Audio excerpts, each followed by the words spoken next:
to selective sanity. That's the way I be.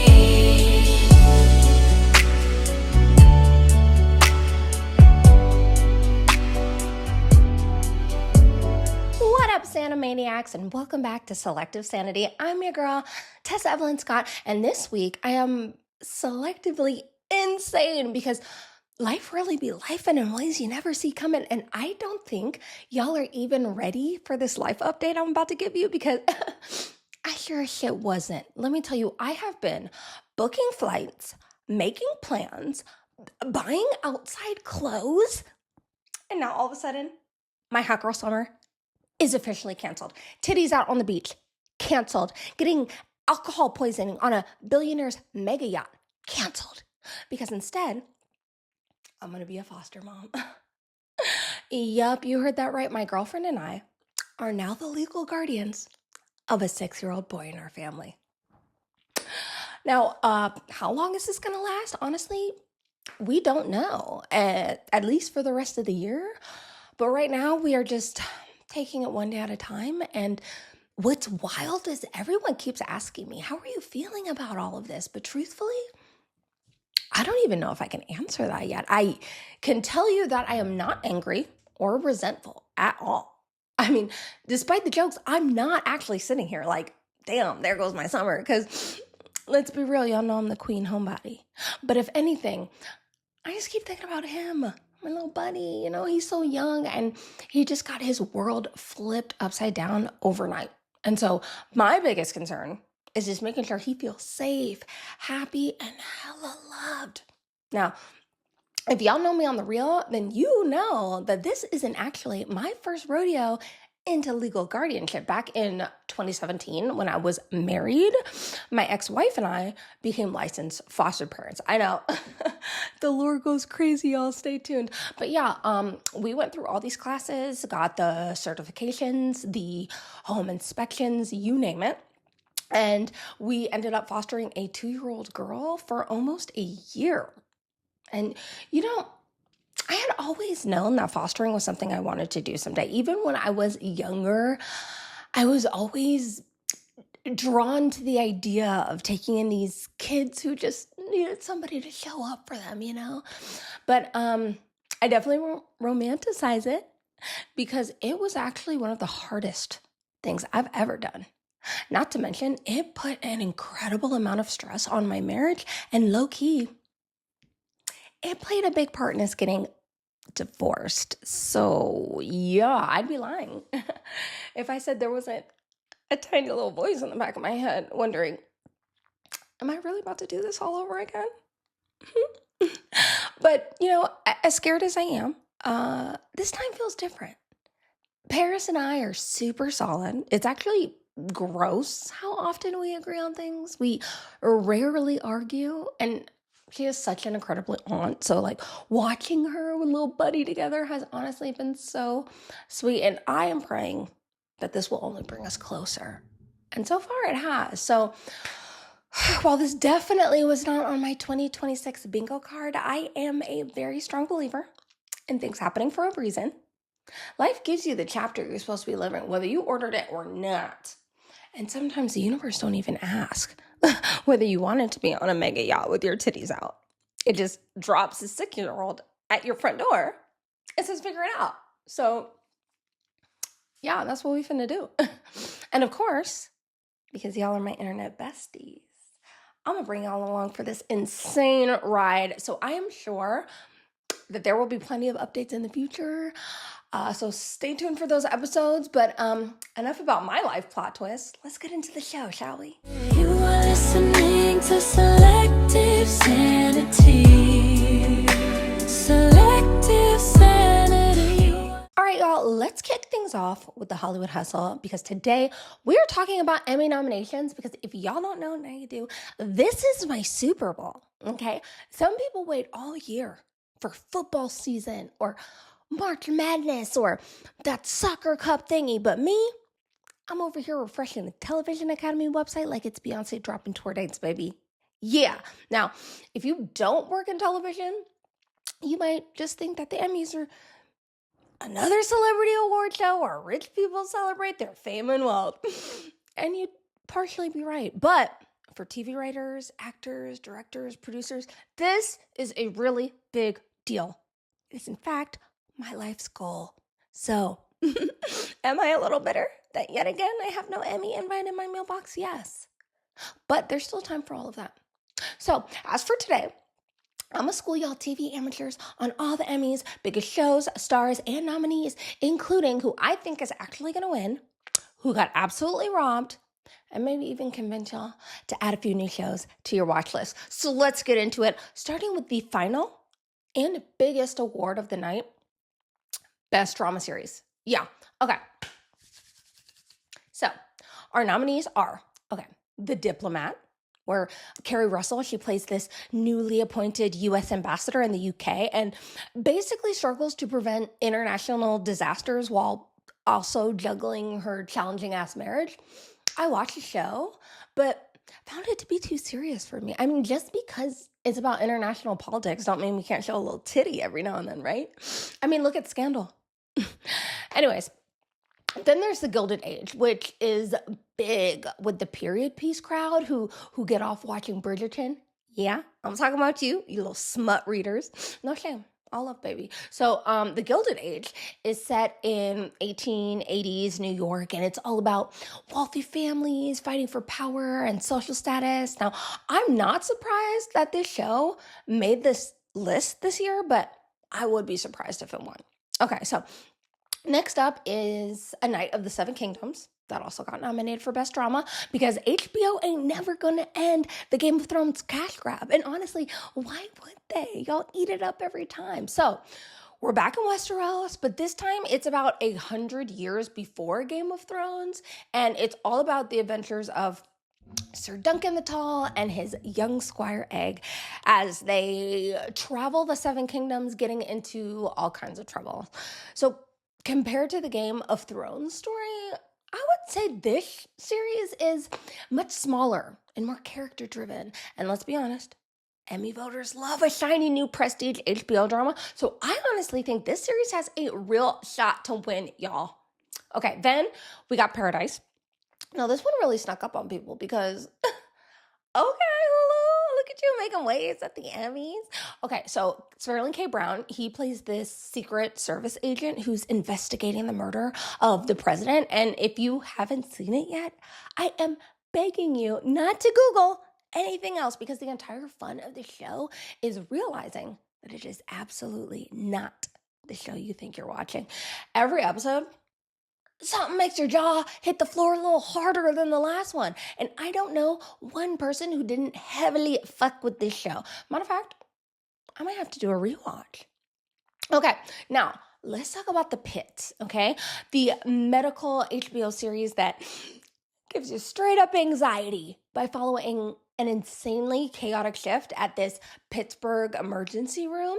Every episode covers 1 hour of a single shift, and somehow that simple concept becomes one of the most intense hours on television. Not to mention, Noah Wiley absolutely reminds everyone why he is TV doctor royalty. Watch him take Best Actor again, highly deserved.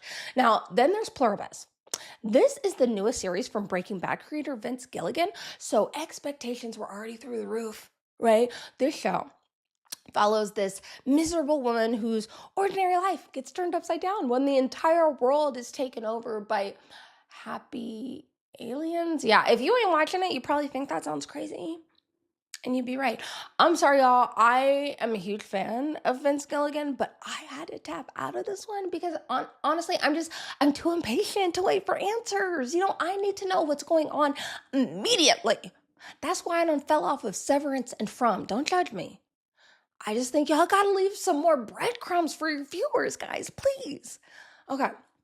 Back to Best Drama. We've also got Slow Horses nominated, and it is this Apple TV series that follows this group of disgraced MI5 agents who all got banished to the intelligence world's version of detention. So basically they're all screw-ups, but they're also somehow the only people capable of saving Britain every season.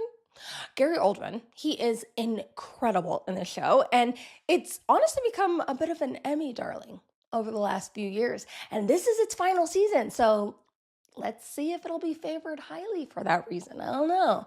And then there's your Friends and Neighbors, another Apple TV series. This one stars John Hamm as a recently divorced hedge fund manager who loses everything and then secretly starts robbing his wealthy neighbors, only to realize, by the way, that those people living behind these mansion doors have way more secrets than he expected. So yeah, it's basically part crime drama, part comedy, part rich people being a hot mess, which is always a favorite of mine. I actually really love this series, but I am a little surprised it nabbed the nom for best drama. It was good, but like Emmy's good. Now, last year, The Pitt absolutely steamrolled the Emmys and took home Best Drama Series, but do y'all think it'll be able to win back to back? Think about it while I move on to Best Comedy Series, all right? Right, comedy. Then why does The Bear keep getting nominated? Well, let me tell, okay? Because last year, The Studio won Best Comedy Series, and I couldn't have been happier. For anyone that works in Hollywood, y'all know how hilariously on point that show was. But let's get into this year's nominees. Okay, first up, we got Abbott Elementary. Funny, wholesome, absolutely worthy of its nomination, as always. Next is Hacks. No stranger to the Emmys at all, especially Gene Smart. This is usually the show to beat, especially this year because it's its final season.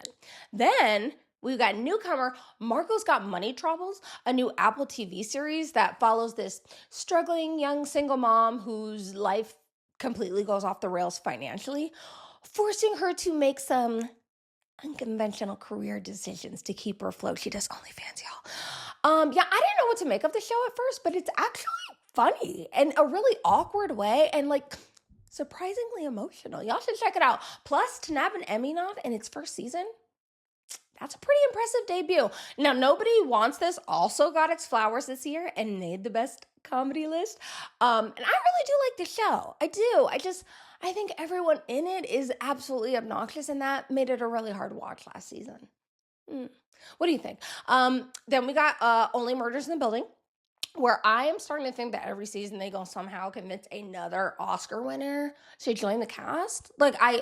At this point, I fully expect Meryl Streep to just start solving crimes with Beyonce next season. But do I expect it to win in this category? No, I don't. Now, Shrinking also got nominated too. Like, damn, Apple TV is killing the game this year. Claps for Apple TV. Jason Segel and Harrison Ford are incredible together in the show, and I am not surprised to see the series get the praise that it deserves. We also got Widow's Bay, another newcomer, which swept the Emmys this year. I believe it is the most nominated series in its freshman season right now. It's this dark comedy set in a small coastal town where a suspicious death turns the entire community upside down. I watched the pilot, y'all, and I found it to be quirky and unhinged, which everyone else seems to love, but I guess I just prefer more dramatic horror. Now, this newbie has a great chance to win. I actually think it might take home the win. And of course, then there's The Bear. I'm sorry, but the funniest thing about this show is the fact that it keeps getting nominated as a comedy. That being said, it is phenomenal television, even if it is in the wrong category. But do I think it'll win again? I personally would not put money on it. Kind of seems like viewers have lost interest. I don't know. You guys tell me. Now, before we move on to my rapid fire predictions, can we have a quick moment of silence for the biggest robbery of the entire Emmy season? Task. Now, please explain this to me like I'm 5 years old. You nominate Mark Ruffalo for Best Actor because apparently his performance is Emmy-worthy. You nominate the show in multiple other categories, but then when it's time to name the 8 best drama series on television, y'all suddenly act like tasks don't exist? Make it make sense. This is exactly why every year we all end up yelling at our TVs like we're watching sports because Emmy math is genuinely fascinating. We love the show, we love the acting, we love the rating, we love the directing, but best drama? Huh? So yeah, HBO's Task is my biggest snub of the season, and I will not be taking any questions at this point. Now, back to my rapid fire predictions, and I'm gonna really put my reputation on the line here. But fuck it, I live for predicting this stuff. So let's see how wrong I am in a couple months. Okay. Whew. So for best drama series, I'm going to go with Annette of the Seven Kingdoms. The TV Academy loves a shiny new series, and Pitt took it last year. I think this one's going to take it this year. For best comedy series, Hacks. The writing is phenomenal. The finale was perfection. Gene Smart is a legend. So is Hannah Einbinder. And if this really is the end of the road, I think award voters are going to want to give a little farewell hug. You know what I'm saying? For best limited series, I'm going to have to go with All Her Fault. Now, this prediction is fueled almost entirely by how much I loved this limited series. And since this is my podcast, my bias gets an opinion. For best actor, I'm going to have to, no, best actor in a drama series, I'm going to, ooh, damn, this one's tough. Yeah, it's got to be Noah Wyle for The Pit or Sterling K. Brown for Paradise. I can't risk losing this prediction, so I have to say both. I'm sorry. Do not question my strategy. Now, for best actress in a drama series, I'm calling it for Rhea Seehorn for Pluribus. And you know what? It's about damn time. This woman has been delivering incredible performances for years, and she deserves some goddamn flowers. Now, best supporting actor in a drama series, I'll have to say Tom Pelphrey for Task. I think this is how they'll try and make up for the best drama snub. Now, for best supporting actress in a drama, I got Julianne Nicholson for Paradise. Yeah, because every time this lady shows up in something, she just quietly reminds everyone that she's that bitch. You know, she's one of the best working actors today. And I don't think we talk about her enough. So I think she got this one in the bag, and she will now become a household name. So yeah, those are my predictions for the drama categories. And look, when the Emmys actually air, one of two things is going to happen, okay? Either I'm going to look like a TV genius, or this clip is going to mysteriously disappear from the internet, and I'm prepared for either. But I want to hear from y'all. Who do you think got robbed? What shows were snubbed? And who do y'all think is taking home the biggest award in television? Find out with me when the Emmys air on September 14th. Yeah, baby. You are listening to Selective Sanity. Selective Sanity. Sanimaniacs. It's time for the Sanity Hotline, and I'm back answering your burning questions, or, you know, whatever's kind of pissing y'all off lately. I got a lot more submissions this week. Well, 2. So let's dive in, shall we? Hey, Tessa. I knew you were just the person to come to for this because I feel like you're going to tell me the truth and not just what I want to hear. So I live with one of my best friends, and she started dating this guy about 3 months ago. Ever since then, I swear this man has slowly moved into our apartment. He's here like 5 or 6 nights a week. He showers here, does his laundry here, eats my groceries, leaves his shoes everywhere. And the other morning, I walked into my own living room, and this grown man was sitting on my couch in nothing but boxer briefs, eating Cinnamon Toast Crunch.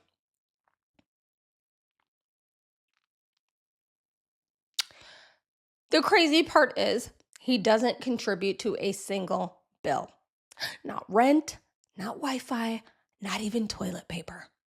When I talked to my homegirl about it, she basically told me I was being dramatic and that I should be happy that she's finally in a healthy relationship. So you tell me, am I just a Virgo overreacting, or is it time to kick her man out my house? Ooh! Baby girl, my blood was boiling for you at Cinnamon Toast Crunch. Because to put it plainly, you got a third roommate who don't even pay bills. So it's really more like a pet. And I don't say that to offend your friend. Because if I were to offend your friend, it would be because I think she's in a relationship with a hobosexual. Because, like, he don't have a house that they can hang out at? Does he live with his parents? Is he hiding a body in his closet? Like, I have so many questions, but I'm here to answer questions, not ask them. So let's get back to your dilemma, because you got to address this with your bestie, girl, and you got to do it carefully, because there's always a chance that she could accuse you of not being happy for her, or even more ridiculous, being jealous of her and her homeless lover. Do not let anybody gaslight you into thinking that this is about jealousy, okay? Because real talk, the issue at hand here isn't the boyfriend. It's the fact that your homegirl, and more importantly, your roommate, wouldn't change y'all's living arrangement without your permission. Now, y'all already know I've lived 17 lives, so of course something like this has happened to me with a close friend that I lived with back in the day. But tell me why when I brought it up to this girl and mentioned that old dude could at least pay rent, she had the nerve to say, he is paying rent. Half of mine. Oh, oh, bitch. She really underestimated how quick I can get the fuck out of a lease if I want to. Have fun paying full rent again, ho. But anyways, I'm going to go ahead and hope that your friend got more sense than mine did and is down for an open and honest conversation. Something like, hey, love, I love that you're happy. And I even like the guy. If that's the case, I don't know. But this apartment doesn't feel like mine anymore. He's here most nights. He's using shared spaces, shared resources. And I don't think that's fair that I'm helping subsidize another adult who ain't even on the lease. So we need to come up with a solution. Okay, so notice how I never attacked him?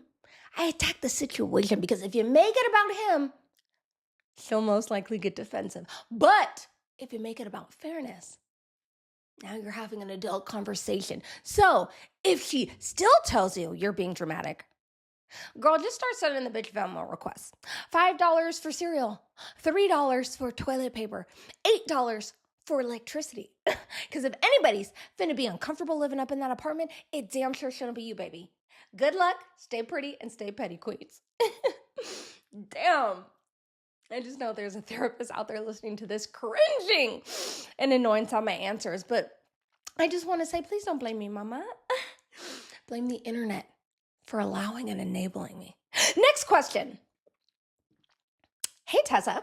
So all my friends are split on this, and I need you to tell me if I'm tripping. My boyfriend has been planning this huge surprise birthday dinner for me. Apparently, he's invited all my friends and family, made reservations at this really nice restaurant, and even ordered a custom cake. It honestly sounds so sweet, except for one little problem. He planned it for the exact same night as a concert I'd have had tickets to for 6 months. And this isn't just any concert, it's Evanescence, who my best friend and I have been dying to see since high school, and we've literally been counting down the days for it. I don't know how my boyfriend could forget about it when I've mentioned it dozens of times, but now he's upset because I told him I'm still going to the concert, as you should. He said he put so much time and money into planning my birthday and that choosing the concert over him is rude and hurtful. Okay. I told him I'm not choosing the concert over him. I'm choosing the plans that I already had. Good for you, girl. So my family, who was all invited to the dinner, thinks I'm being ungrateful, but my best friend thinks it's my boyfriend's fault for not checking my schedule first. What are your thoughts? Well, not to immediately disagree with a man for fun, but I also agree with your homegirl, okay? Although your boyfriend does sound incredibly thoughtful for planning a whole dinner and inviting your families and friends, getting the custom cake. That takes effort, you know? So I'm going to assume that he's not coming from a bad place, even though his ass should have remembered you talking about the concert for months. But I digress. Here's where I'm at with the whole situation. If his mission is truly to make your birthday special, then why is he making his mistake your problem? Like, sir, your job isn't to stress the birthday girl out. Your job is to quietly put out the fire that you accidentally started. I'm trying so hard not to get annoyed, y'all, because I hate when grown men throw tantrums. Like, y'all used to build houses, go to war. Now you're mad you got to reschedule a dinner reservation? Oh my God, bro. Newsflash, that's what the fuck you do when you're planning something for someone. You solve the problems so they don't have to. But instead, this dude want to hand you his problem, expect you to fix it by canceling something you've been excited for months? Calm down, Tessa. Calm down. All I'm saying is, this nice restaurant that you booked is still going to be in the same city next week.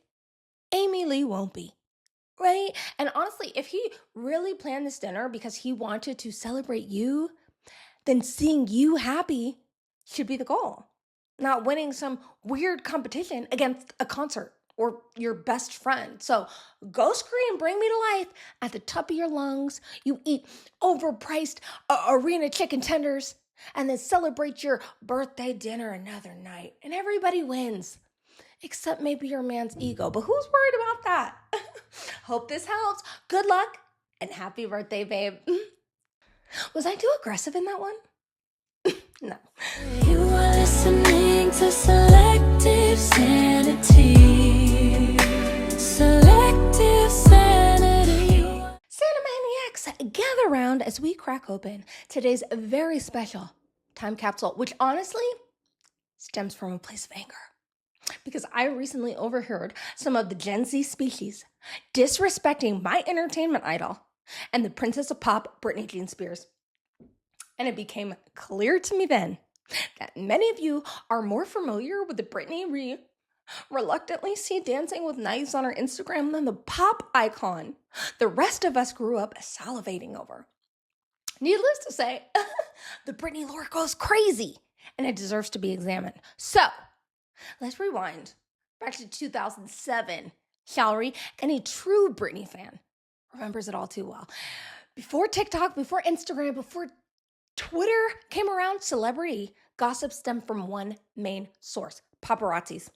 Aggressive men with cameras who are willing to ruin lives in order to pay rent, right? It was a media frenzy back then. And nobody was more famous than Britney Spears. Because let me tell you, baby, Britney Spears wasn't just a celebrity. She was the celebrity. We considered her America's sweetheart until America decided they wanted a villain. Yeah, they followed Britney. They chased her, harassed her. Hell, she was on the primetime news crying about not being able to even go to the grocery store. It was like we all wanted to be her, but all also felt bad for her at the same time. I mean, just imagine everywhere you go, hearing, Britney, Britney, Britney, over here, smile. Are you pregnant? Is Justin cheating? Are you drunk? Every single day. Oh my gosh, it's almost enough to make you want to crash out, right? But we're not there yet. See, people forget Britney Jean, she became famous at 16, okay? Before her brain was even fully developed. She was carrying an entire empire on her shoulders. And everyone in her life, everyone was making money off of her. But let's talk about Justin Timberlake for a second. Now, did Justin single-handedly ruin Britney's life? No. But did he benefit from the public turning against her? Absolutely. Because after they broke up, Justin gonna go and release Cry Me a River, which all but calls Britney a whore for cheating on him, immediately crowning this boy the heartbroken golden boy, while Britney was blamed and slut-shamed. Not to mention, years later, Britney actually revealed that she was pressured into having an abortion during their relationship because Justin's bitch ass wasn't ready to become a father, which would possibly explain the shotgun wedding to her trash-ass backup dancer Kevin Federline right after, because they immediately had 2 babies back-to-back. Now, imagine being the most photographed woman on earth while also dealing with postpartum depression and your marriage is falling apart. She's literally fighting for her life, for the custody of her kids. And the fucked up paparazzi want to decide this is the perfect time to camp outside her house 24/7 in hopes of catching her make one mistake. Are y'all getting this yet? Are the knives starting to make sense? Because this actually brings us to the head shaving. Yeah. Now here's what you foolish youngsters who weren't around at the time don't seem to understand. Because y'all act like she woke up one morning and thought, bald. No, that moment was random. Okay, it was symbolic. Britney herself had said that she was tired of everyone touching her, styling her, controlling her body, telling her what to wear and what to do. She felt like everyone else had ownership over her image. So Whether it was an act of rebellion or just a full-on breakdown, either way, it wasn't about the hair. It was about this young woman begging people, can one thing finally belong to me? And instead of people asking, whoa, hey, is this girl okay? We laughed. We turned her into GIFs and memes before GIFs and memes even existed. Late night talk shows, they made jokes about her. Magazines sold millions of copies of her photos, and the fuck-ass paparazzi got even richer. These motherfuckers treated this poor girl's mental health crisis like it was a goddamn Super Bowl. So how dare any of you be surprised when next came the umbrella incident? Yup. Homegirl took an umbrella straight to a paparazzi car window, and I swear to y'all, had it been me, shit would have been on fire. So yeah, instead of getting her real help, what happened next? Oh my God, it actually became one of the most controversial chapters of her life, because then she was placed under a conservatorship in 2008. Now, conservatorships absolutely can be necessary for some people who truly cannot make decisions for themselves because of some sort of severe illness or incapacity. But Britney's situation became super controversial because she kept on recording albums, right? She was performing massive world tours, judging TV shows, and still generating millions of dollars. And that contradiction led a lot of people to question whether the arrangement was actually appropriate, right? Because y'all, it went on for 13 years. 13! Think about that. That's long enough for a child to go from kindergarten to high school. So how y'all gonna say she can't make any personal and financial decisions without supervision or approval, but yet she's still working at an incredibly high superstar level? Make it make sense, Jamie Spears? So yeah, that is how the Free Britney movement gained momentum. And it was crazy because at first, a lot of people thought these fans were just Britney conspiracy theorists, but then eventually, a lot of their concerns really started to be taken seriously. Britney even spoke out in court about how she felt she was being controlled and how she wanted the conservatorship to end. And in 2021, it did. Our girl is finally free. Now, do I think she should still be looked after? I mean, I truly do hope she has someone who loves her and doesn't just look at her like a cash cow, although she's not really making much these days. Just unhinged Instagram videos. But what the hell do y'all expect? Trauma changes people. Being famous changes people. Living your entire adult life under a microscope changes people. So perhaps she's eccentric now. Or maybe she's still healing. Or maybe she's just finally wilding out because nobody gets to tell her no anymore. I honestly don't know. None of us do. But what I refuse to do is reduce one of the biggest pop stars in history to she's that crazy dancing lady with knives online. Because that completely erases everything my pop princess survived to get here. And honestly, the moral of the story isn't even about Britney. It's about what happens when we confuse entertainment with entitlement. Okay? When we forget celebrities are real people. When the internet decides that someone's lowest moment is buzzworthy content. And that's why I think if 2007 Britney happened today, we'd probably handle it differently. At least I hope we would. But then again, I look at the death threats that the Love Islanders are receiving now that they left the villa, and I'm thinking maybe we wouldn't. Sad. Very sad. Anyways, that's today's trip into the time capsule. Going forward, young bucks, please respect Britney, protect Britney, and for the love of God, if you were going to speak on entertainment icons, please know the goddamn lore. You are listening to Selective Sanity. Selective Sanity. Okay, guys, it's time I come clean about one of my biggest addictions.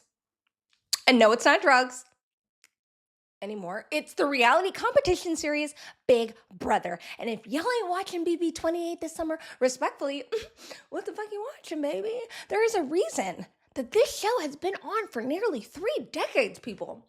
And a lot of people think it's just random house guests sitting around a house eating cereal, but truly, it's social warfare. And I fucking love it.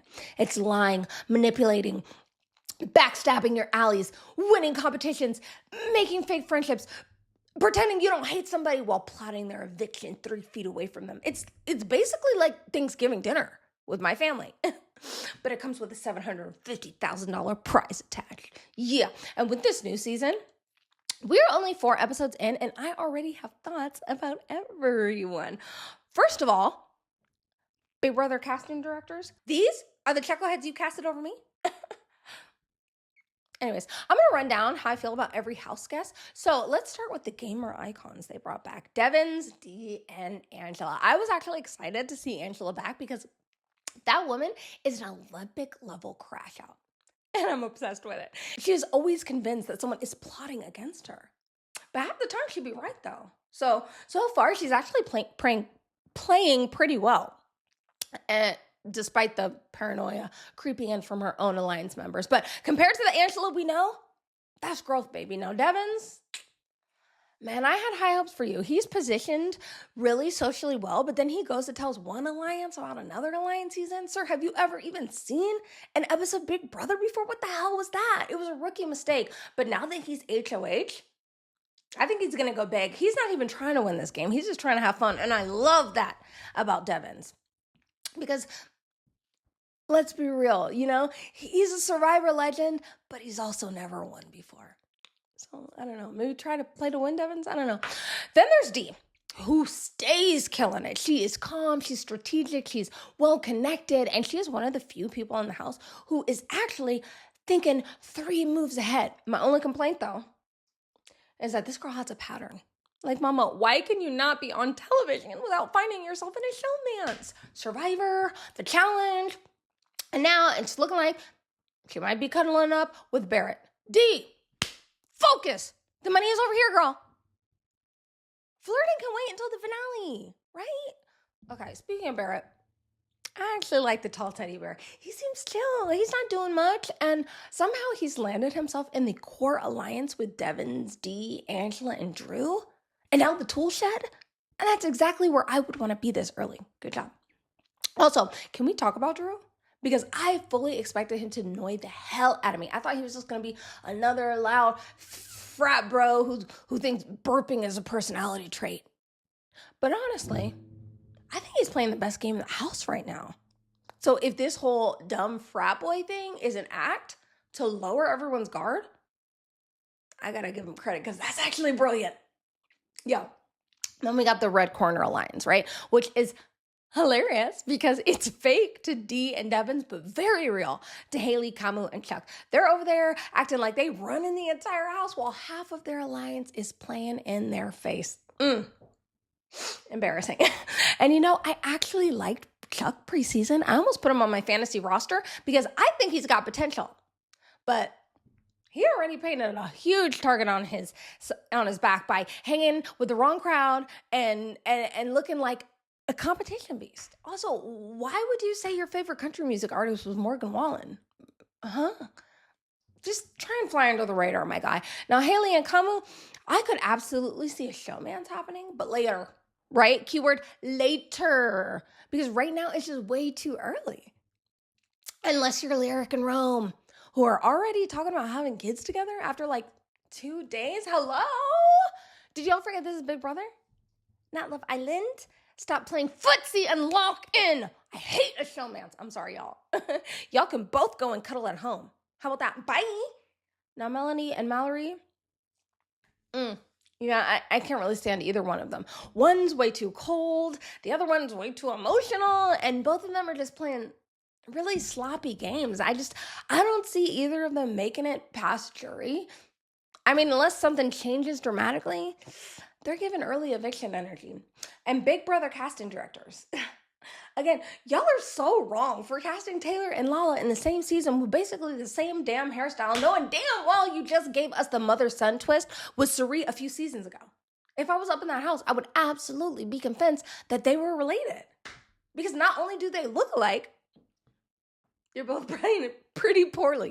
Taylor already landed herself on the block and was running around trying to aggressively campaign for votes, although it did work. While Lala, she's decided that Angela is her biggest problem in the house because she wants to be the only older woman, which, girl, that don't even make sense. You need to use Angela as a shield, okay? The old biddies need to stick together because once one is gone, the other one might be right behind them. Huge opportunity miss. Now, Yash, I like him. He's kind of adorable, but I'm nervous for him. I just feel like it was way too easy for Dee to throw him on the block this week. And I think that once people think that you're an easy nominee, they tend to keep doing it. So if, I don't know, with Devon's, will he end back up on there? No, Devon said he doesn't want to put anyone on the block who was on last week. So Yash, you saved this week. Good for you. Oh, Lord. Actually disappointed me this week, y'all. I really thought she was going to be one of my favorites. But the girl can't stop talking. She tell everybody everything. And in the Big Brother house, that kind of recklessness catches up with you quick. Which is why she was the first one packing. Bye, girl. Sorry. Watch it back. Figure out where you went wrong. And then there's Jason. I wanted to root for him so bad because I love me some drag queens. But right now, he is gossiping better than he's actually playing Big Brother. And those are two very different skill sets. I mean, yeah, being messy might make great feats, but it doesn't win you $750,000, mijo. So stop talking shit and lock in. So with that said, if I had to predict my final three today, I'm saying Drew, Barrett, and Dee. That's my roster. Now watch Big Brother immediately humble me and send one of them home last week. Don't disappoint me, y'all. So what do y'all think? Am I completely off? Or do you agree with my assessments? And if you're not watching Big Brother this summer, consider this your official invitation. Because I have a feeling this season is about to be a hot-ass mess. And you already know I live for a beautiful train wreck. You are listening to Selective Sanity.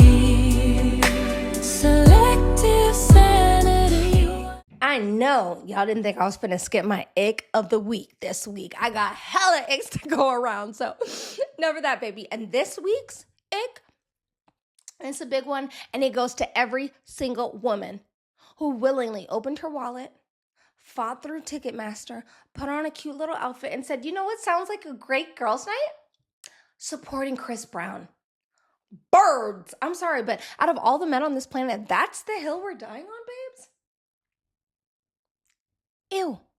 And before anyone hops in my comments talking about separate the art from the artist, how about you eat my ass?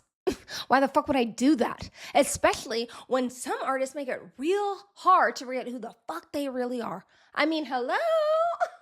This is a man with a long history of violence and abuse allegations. Did you forget? And yet, somehow, every tour, every album, every time he posts a thirst trap on Instagram, bitches want to develop selective amnesia? I genuinely don't understand it, because as a woman, what kind of message are we sending when we'll boycott a brand over one bad commercial? But happily spend hundreds of dollars supporting a man who's repeatedly been accused of hurting women. Add the 12, carry the 4. Now, the math ain't mathin'. Don't even get me started on the concerts themselves. Y'all know the part where he brings the women's up on stage and gets overtly sexual with them? Y'all women are married, throwing away your real life husbands for a 2-minute lap dance from a cocky ass abuser. Y'all cannot be this thirsty. And another thing, are y'all not aware of the multiple stories over the years from dark-skinned women who have said repeatedly that they have felt unwelcome or discriminated against by him and his team? Whether it's club appearances or backstage interactions or fan experience, enough people have had similar stories that it is worth paying attention to, no?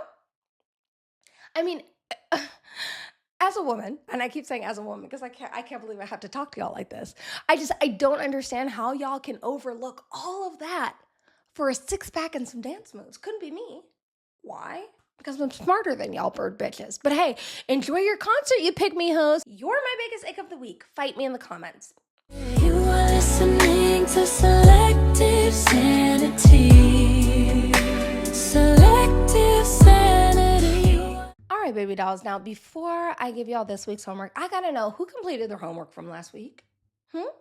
Did any of y'all actually take yourselves on a solo date like I told you to? Because I better not hear that I spent all that time trying to convince you to romanticize your own life just for you to end up in the parking lot of Target eating chicken nuggets in your car. Honestly, though, that shit goes hard. So I'm gonna count that. I will count that. Now, on to this week's homework. And baby, this one is as much for me as it is for y'all, because this week, your assignment is to do absolutely nothing. Now, I know some of y'all just broke out into hives hearing that, because if you're anything like me, the second you sit down, your brain starts yelling, well, since we're here, we might as well answer those emails, fold that laundry, clean that kitchen, respond to the text from 4 days ago, build a business, solve world hunger. Baby, hush it up. Your mind is running a mile a minute and your body is begging you to slow down. And hey, newsflash, being productive all the time doesn't make you a better person. It makes you a tired person. Bars? Just kidding. I actually think it's so crazy how a lot of us are convinced that rest has to be earned, when really it is one of the things that keeps us emotionally regulated enough to keep showing up for ourselves. So this week, I want you to carve out at least 30 minutes a day, an hour if you can, and do absolutely nothing. No emails, no doom scrolling, no cleaning, no multitasking. Don't even trick yourself into calling it self-care, okay? Because then all of a sudden, you're going to be reorganizing your bathroom closet. So I truly mean do nothing. Lay on the couch, stare at the ceiling, sit outside, touch grass, listen to the birds. Let your brain wander. Give your nervous system permission to unclench its booty cheeks for 5 damn minutes, because recharging isn't being lazy. It's maintenance, babes. And trust, your body will thank you later. So that's your homework for this week. I quite literally cannot make it any easier. So if you don't do it, you're just a stubborn ass bitch and I can't help you, but I still love you for listening. And that is a wrap for today, y'all. Thank you so much for hanging out with me for another episode of Selective Sanity. I appreciate every single one of you spending a part of your day with me, and I hope you leave feeling just a little bit more seen and a little bit more sane. Selectively, of course.